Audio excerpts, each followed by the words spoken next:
Now, back in 1954, it was still possible to take a train ride out onto Dartmoor. Shark fishing was an important source of income for Lou in Cornwall, and Plymouth was still recovering from the ravages of the Second World War. It was also the year the North Hessery Tor transmitter went into service, bringing BBC programmes to a wider audience. Well, to mark the occasion, a documentary was made showing life in the region 64 years ago.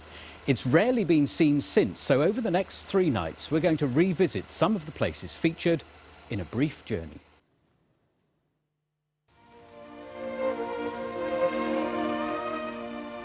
The film followed the journey of a sailor going on shore leave for 2 days to explore Plymouth, Dartmoor and Lou. The duty frigate returns to Plymouth Sound, the great port of English history. There's the hull starboard. The journey begins by the gangway with the formalities of freedom. And one steps ashore to the new touch of firm ground. Forkney bus ride to the city centre,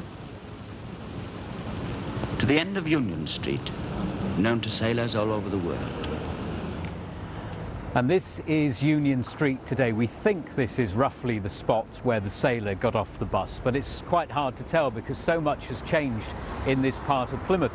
The rail bridge has been replaced by a footbridge. The buildings you saw in the background of the old film are no longer there. But I'm about to meet 2 men who remember Union Street in the 1950s extremely well. Donald Liggett-Wood was in the Royal Marines in the 1950s and Basil Downing-Waite was in the Royal Navy. They have vivid memories of their runs ashore to Union Street. Weekends, it would be a sea of white sailors' hats down here. And we knew all the bars. Some ships had their favourites. One of mine was the one we were approaching, which is now called the Clipper. Used to be called the Sydenham. But I've had some really good runs ashore here. OK, the patrol interfered a few times, but we got through that. Well, tell me about that. When things got out of hand, what was it like here? You might have a friendly little sort of set to, but there was nothing nasty. Knives and all that type of thing, they weren't on parade. Because really speaking, underneath, we're all service personnel, all doing the same job and just out for a good time with no hassle. If you did have hassle, you knew what was going to happen. You was going to end up in the clink, and so you just tried to avoid that as best you could. Should we go in the Clipper and have a look in there now? Yeah, that would be great. Yeah, that would be great. Yeah, that'd be great. Thank you. The Clipper has been undergoing renovation, but its famous mural dating from the 1940s still remains. This mural really depicts what life was like then. Absolutely magic.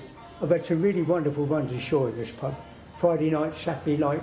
If you had any money left, you could sneak in here the Sunday as well.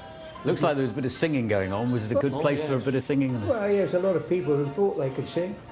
Probably I was one of them, I don't know. But, yeah. Dare I ask if either of you ever got thrown out of here? I've never got thrown out, no. Oh no, I was much too gentle a boy to be thrown out. I was asked to leave, but never actually thrown out. Back in 1954, there were still bomb sites all over Plymouth, but as the film shows, the city we know today was beginning to emerge. The ambitious new Plymouth replaces the old. The broad thoroughfares which were once laid defiantly across ruined and empty acres are now lined with buildings.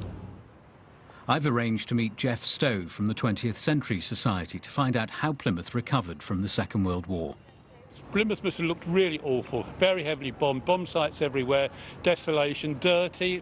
So suddenly bright white buildings coming on, huge open spaces.